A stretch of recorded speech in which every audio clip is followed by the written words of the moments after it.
Hello. Hey David, I am Pat. can you hear me okay? Good to see you, man. How are you? You, likewise, I'm good. It's exciting times, man. It's a bit crazy, with all the events the last couple of weeks, but Yeah, it's led to really good actions being taken, like the group. There's lots of good things in the news. It's been a turbulent time, but there's good coming out of it. So yeah, I'm it was, happy. I was reading a little snippet of an interview with Ian Wright, um, and he was saying, it feels like it's the first time in his lifetime that the discussion of race actually has a momentum behind it. Yeah, man. Like obviously it's always been an issue, Mm. but I think it's like, well, yeah, definitely the first time in my lifetime it actually feels like there's something constructive and there's actually a discussion about it. Yeah. How have you? Sorry, go on. Sorry. No. It's like quite often like it's always something like, oh, now isn't the time to talk about it, or it's like after or after loads of like not just the killings of like black people in the States, but like mass shootings in the States. Like Yeah. we'll have thoughts and prayers, and then we'll have a discussion afterwards, and like there's Yeah. never a discussion. It's just like, oh, okay, well, we've done a good thing, and now we'll move on from that. Yeah. It's a lot of double standards. It's a lot of hypocrisy, but I think the big takeaway from this is that the people have a voice and will use it. What I've been trying to tell some of my colleagues who all of us have been keeping abreast of it, is that it has to have organization and a movement needs direction. So, which brings us to this conversation. So, I looked at the statistics and, like there's only 0.6% of black people in totality in Wales. Last week, I went Cruise Road, Cardiff town. Yeah. And there's only maybe 2 or 3 like black owned businesses. Yeah. And it's something which you had in the back of your mind, but I never actually like processed that in my brain, that we don't really have much economic power in our communities. Yeah. And I feel that needs to change. Let's talk about you guys.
All right. So obviously you're in business with your mom. Yeah. That's Kemis. So my mum first set up Kemis in 1998 on Mill Lane, opposite the Marriott. Yeah. And then she was there for, I think she was there for 2 or 3 years, and then she closed that cafe, and then she moved to Crafton Bay, and she was there for 10 years.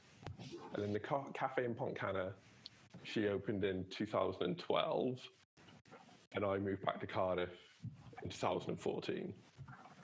There she is. Hey, man. Hi. Hello. So have you been waiting for me all this time? I've been sat here looking at a blank screen. It's okay. Yeah, I have to actually press it. Nice to meet you, David. Nice to meet you too, Kemi. As we do in Nigeria, Auntie Kemi.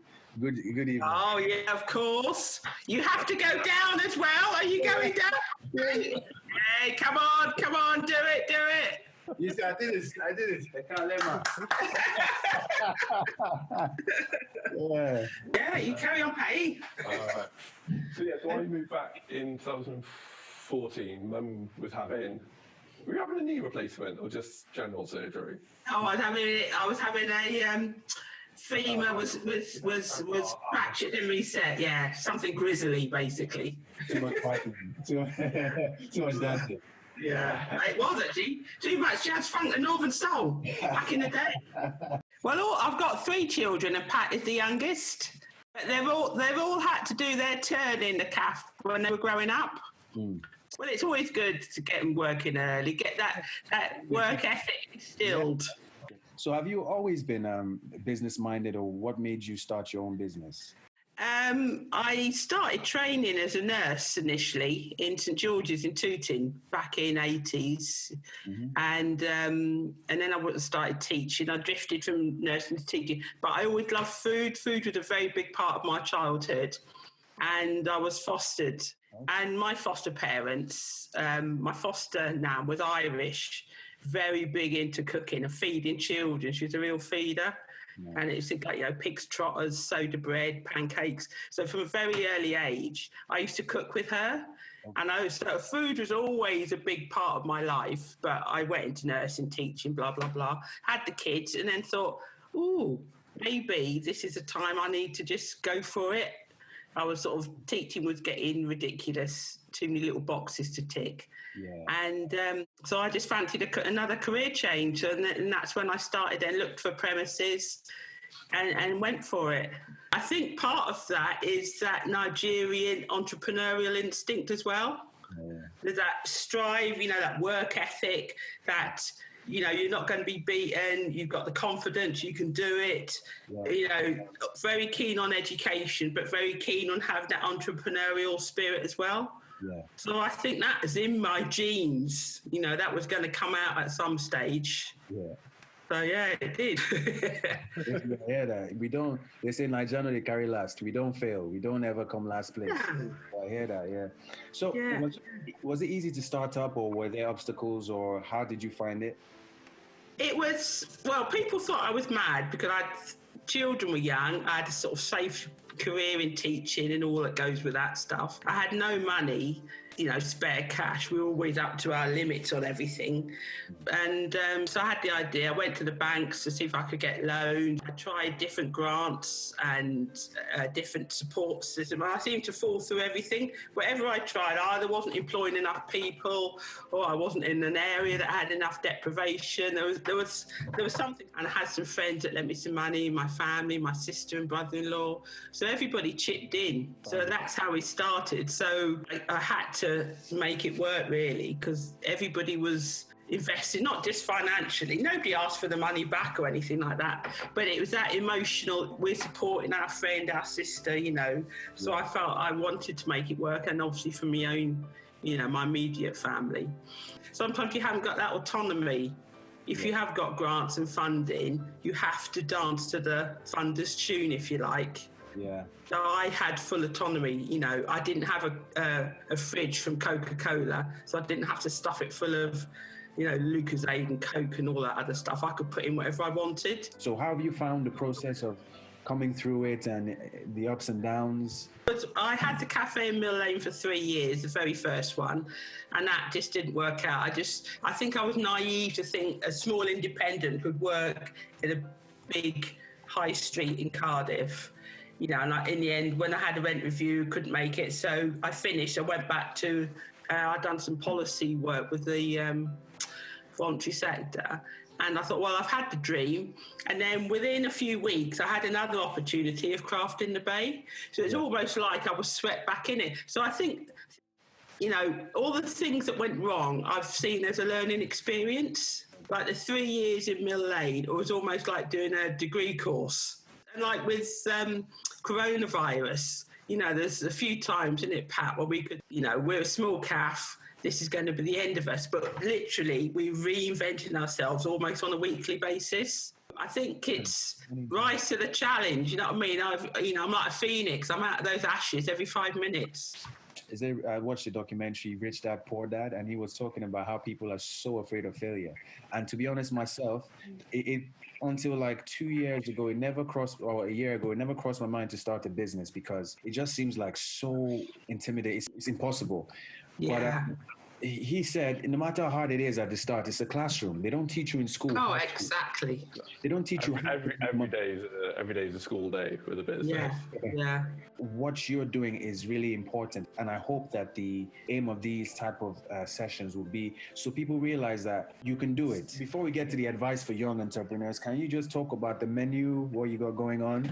The main thing we do is our salads. So you get a big plate or a big box, and there's usually 7 or 8 different salads, which then make up that one big salad. So we always do a roast sweet potato with garam masala. That's like one of our main staple salad. Is that your favorite? Yeah, that's the most popular one by far, isn't it? When people say salad, they have an image. It's just a box of chopped up lettuce and cucumber with a bit of cheap old mayonnaise chucked on. Yeah. But ours is, you couldn't get much further than that. People come back and say they don't know what they're eating, but it's really nice. Okay. That's the question. Okay. They haven't got a clue, and it's Yeah, I don't know what it is, but I like it. And we use a lot of unusual veg. We use a lot of herbs and spices. So every one basic thing has got a lot of components to it. Like Pat said, with the sweet potato, that's got a lot of spices to it. We might do like a golden beetroot, and that might have the black olive crumb on. Or something else what might have coconut flakes, but it's smoked and dehydrated, so it's like bacon. So everything, it's not like something you can knock up at home where your mates are coming round. These are like a labour of love, and I think that's been our sort of USP, if you like, over all the 20 years. You know, everybody's vegan, everybody's allergic to nuts, so we make sure that our salads, we're able to still make them nice without making them allergy unfriendly, if you know what I mean. But we have cake as well. Okay.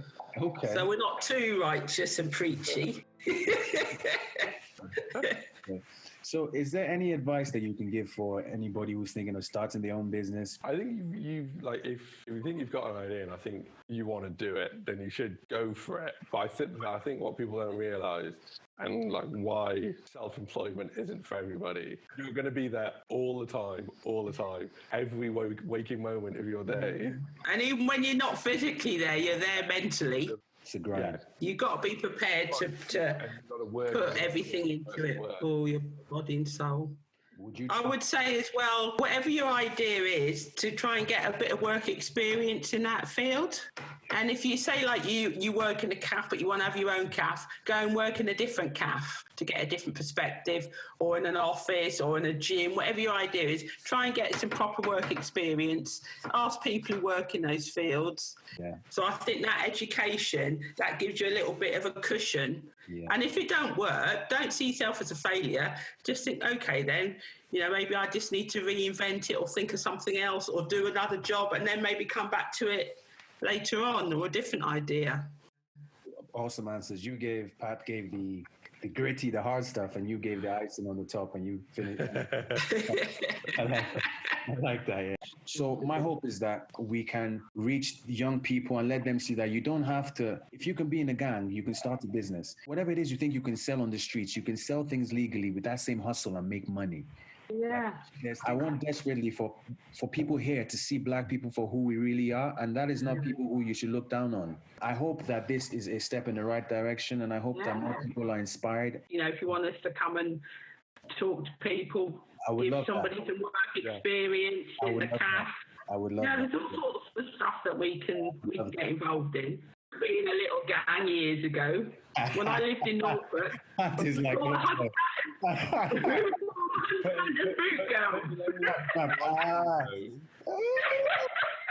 But we were just into fashion and dancing, no fighting. That's all right. When the local boys were getting a bit shopsy, we'd have to give them a little thump. You have to. I would love more role models, more Black role models, you know, people who can, so they can see people in the community and feel pride. You know, any of us, none of our friends, we're happy to help out and support people. You can only change the system from the inside, can't you? Yeah. Okay, so just to round up, so how can we find you? Just obviously the address is on your Facebook page, but like what bus can we take? The 61 or the 62 will drop you off on Cathedral Road. Okay. Or you can take the 17 and 18 and get off on Cowbridge Road and walk up. Brilliant. Thank you so much, Kemi and Pat. I appreciate it. Thanks for asking us, David. Really cool. Good to meet you.